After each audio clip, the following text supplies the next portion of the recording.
महाराष्ट्र की मौजूदा 14वीं विधानसभा में कुल 288 विधायक में से केवल 24 महिला विधायक हैं। इससे पहले 2014 में चुनी गई विधानसभा में 20 और 2009 में चुनी गई विधानसभा में केवल 11 महिला विधायक थी।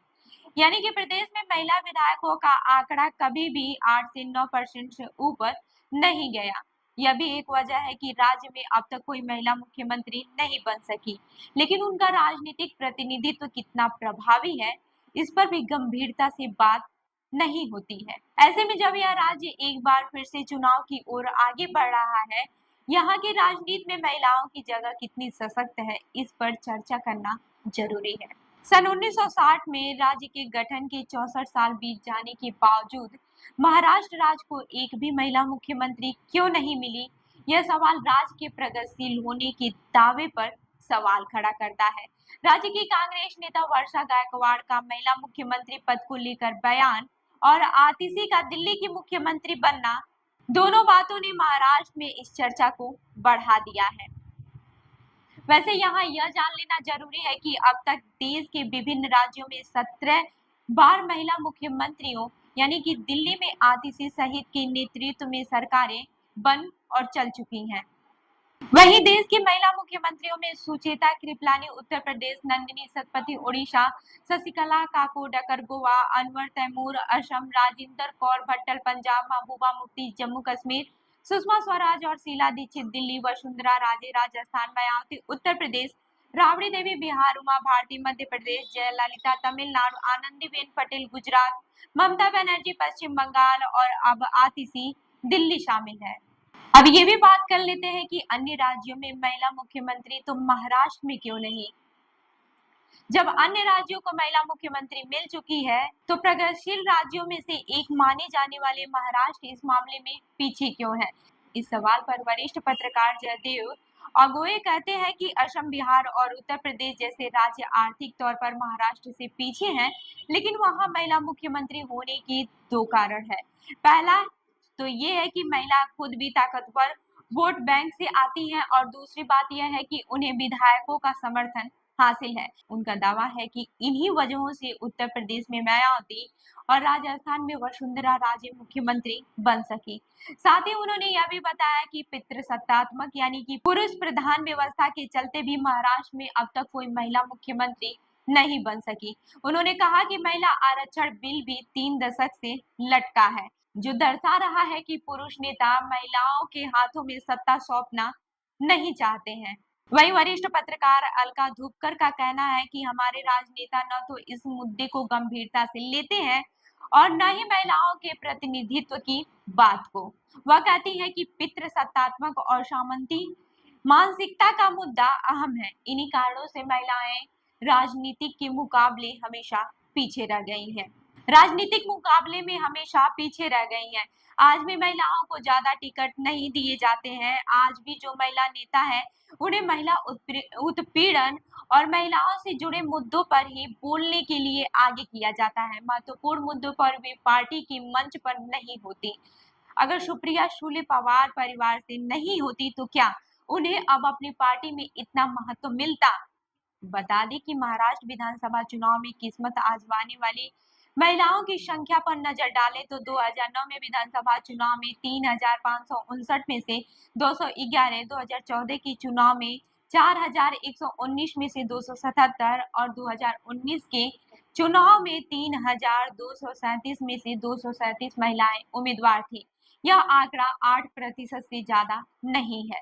इस संबंध में अलका धूपकर कहती हैं कि 2019 में विधानसभा में 264 पुरुष और केवल 24 महिलाएं निर्वाचित हुई। दिलचस्प बात यह है कि यह विधानसभा में महिलाओं की अब तक की सबसे अधिक संख्या थी। विधानसभा में निर्वाचित महिलाओं की कुल संख्या अब तक 170 से ज्यादा नहीं है। ये सारे आंकड़े बताते हैं कि अंतर कितना बड़ा है।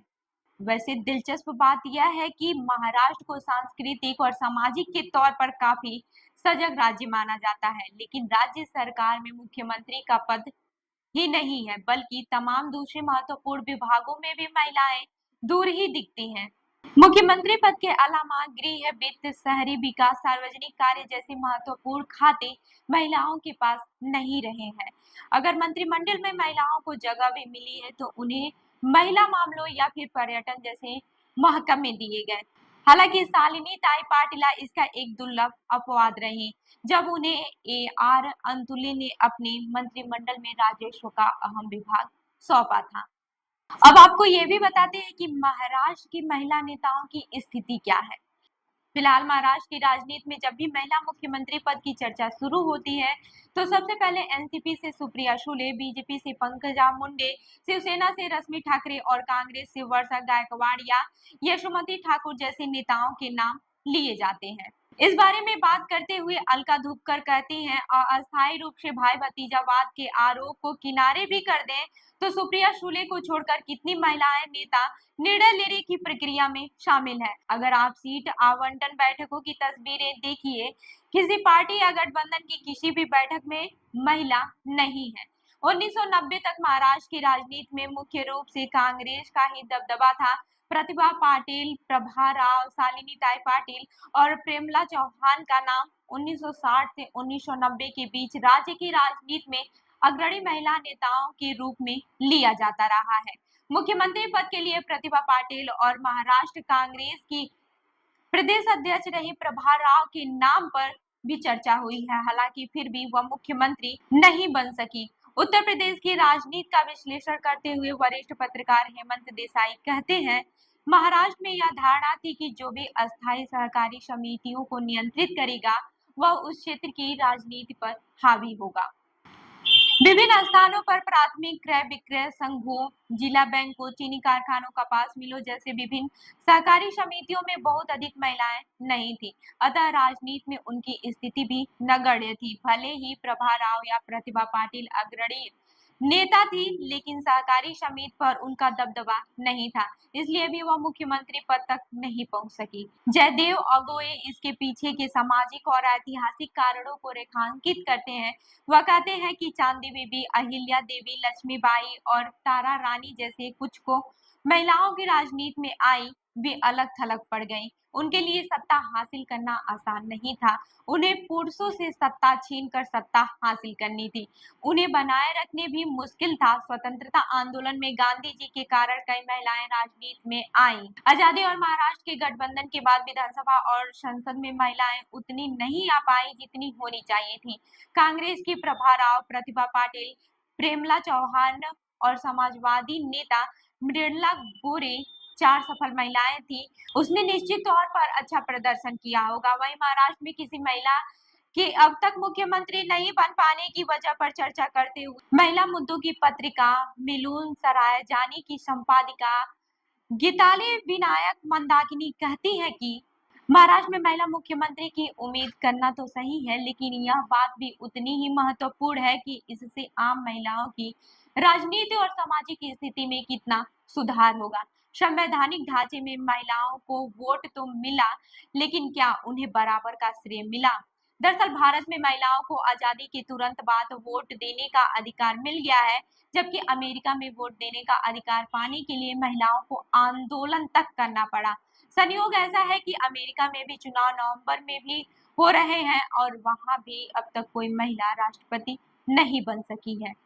तो इस खबर पर क्या है आपका कहना, हमें जरूर बताएं। मैं हूं रूबी आपके साथ और आप देख रहे हैं जनदर्पण न्यूज। धन्यवाद।